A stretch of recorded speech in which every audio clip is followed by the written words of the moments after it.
आपको लोटा भर के जल चढ़ाने का फायदा क्या हुआ है? अब सुनना, पूरे भारत के लोग और पूरे देश विदेश में बैठे हुए जितने भक्त इस आस्था चैनल के माध्यम से कथा सुन रहे हैं, महाराज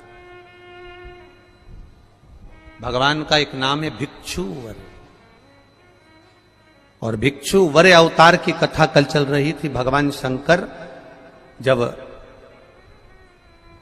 सत्यारथ के मर जाने के बाद उसकी धर्म पत्नी गर्भ से थी, और वह धर्म पत्नी भी बच्चे को जन्म देकर घाट पर छोड़कर जब पानी पीने के लिए गई तो घड़ियाल ने, मगर ने उसको पकड़ लिया और वो धर्म पत्नी भी मर गई। पार्वती जी के मन में संशय आ गया था, पार्वती जी के मन में संशय प्रकट हो गया था कि ये शंकर भगवान की उपासना करता है, ये शिव का भजन करता है। राजा सत्यारथ शंकर भगवान को जल चढ़ाता है, राजा सत्यारथ भगवान शंकर की आराधना करता है, शिव की आराधना करता है। उसके बाद भी इसके प्राण छूट गए। इसकी धर्म पत्नी वो भी भगवत भजन में डूबी रहती है, उसके प्राण छूट गए। इसकी राज सत्ता चली गई, उसका वैभव चले गया, उसका बच्चा नदी के घाट पर पड़ा हुआ है। शिवजी के सामने प्रश्न का अंबार था, भगवान शंकर के सामने ढेर प्रश्न थे।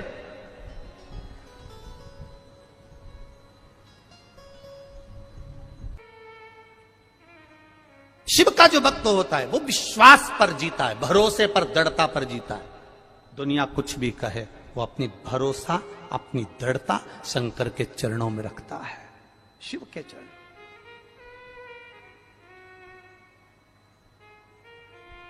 पार्वती, तुमने राजा सत्यारथ का जीवन देखा है, तुमने राजा सत्यारथ के लिए, तुम कह रही हो कि राजा सत्यारथ पूजन करता था, पाठ करता था, अर्चना करता था, शंकर को जल चढ़ाता था, शिवालय जाता था, और उसकी धर्म पत्नी भी जल चढ़ाती थी, शिवालय जाती थी। उसका बच्चा पड़ा हुआ है, उसका पूरा वैभव चले गया। शंकर की आराधना करने वाले को इतना कष्ट होगा, शिव की आराधना करने वाले को इतना दर्द होगा, शंकर की आराधना करने वाले को इतना दुख होगा, ये तो होना नहीं चाहिए था। ये दुख कैसे आया?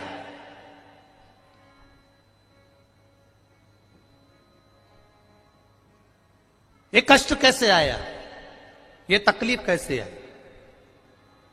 शिव जी ने कहा, पार्वती चल मैं तुझे घुमा के लाऊं, और घुमाया। जलाशय में पार्वती जी को पूरी लीला का दर्शन करा दिया कि पूर्व समय के भोग के कारण, पूर्व समय के दूसरे का सामान ले लिया था, दूसरे के घर पर आक्रमण कर दिया था, दूसरे का वैभव चुरा लिया था, दूसरे का धन चुरा लिया था, दूसरे की सत्ता चुरा ली थी।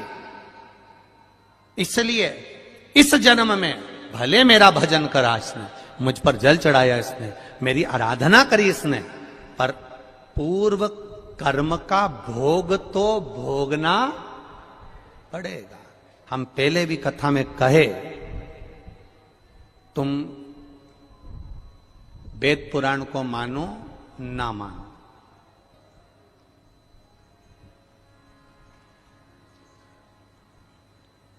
तुम धर्म शास्त्र को मानो ना मानो, तुम अपने बड़ों को मानो ना मानो, तुम अपने गुरु को मानो ना मानो, पर इतना जरूर मानकर चलना कि कर्म का भोग तो परमात्मा को भी भोगना पड़ा, तो अपन तो मनुष्य हैं, भोगना पड़ता ही है, पड़ेगा। कोई तुमसे कह दे मेरे पास आकर बैठिया मैं दुख नहीं आने दूंगा, कोई तुमसे आकर कह दे कि मेरे पास आकर बैठिया मैं ऐसा काम कर दूंगा कि तुम्हारे जीवन में दुख नहीं आएगा, तकलीफ नहीं आएगी, कष्ट नहीं आएगा, तो समझ लेना कि ये बेवकूफ बना रहा। दुख आएगा, कष्ट आएगा, रोग आएगा, बीमारी आएगी, तकलीफ आएगी, क्योंकि पूर्व के कष्ट का, पूर्व के कर्मों का भोग हमको भोगना है। पूर्व के कर्मों का भोग हमको भोगना, वो कौन भोगेगा? तुम्हारी कमाई के हिस्सेदार होते हैं तुम्हारी पत्नी, तुम्हारे घर के माता पिता, तुम्हारे भाई बंधु और तुम्हारे बच्चे तुम्हारी कमाई के हिस्सेदार होंगे। पर एक बात अपनी जिंदगी में उतार कर रखना, तुम्हारे कर्म के हिस्सेदार नहीं होंगे कि तूने कमाया कैसा था। तुम्हारी कमाई के हिस्सेदार तुम्हारी पत्नी भी होगी, तुम्हारे बच्चे भी होंगे, बेटा भी होगा, बेटी भी होगी, माता भी होगी, पिता भी होंगे, भाई भी होंगे, बंधु भी होंगे, बहनें भी होंगी, उनके सारे रिश्तेदार होंगे, तुम्हारी कमाई के हिस्सेदार होंगे, और तुम्हारे कर्म के हिस्सेदार नहीं हो सकते। कर्म का भोग तो तुझे अकेले ही भोगना है। तब वो परमात्मा भी कहेगा कि तेरा क्या होगा रे कालिया। फिर वो भी कहेगा कि होगा क्या, क्या कर्म करेगा। कोई दूसरा नहीं भोगेगा, हमें भोगना है, हमें।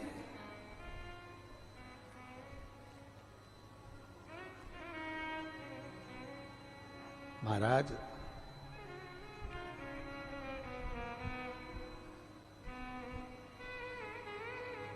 कर्म का भोग तो भोगना, कोई दूसरा नहीं भोगने वाला।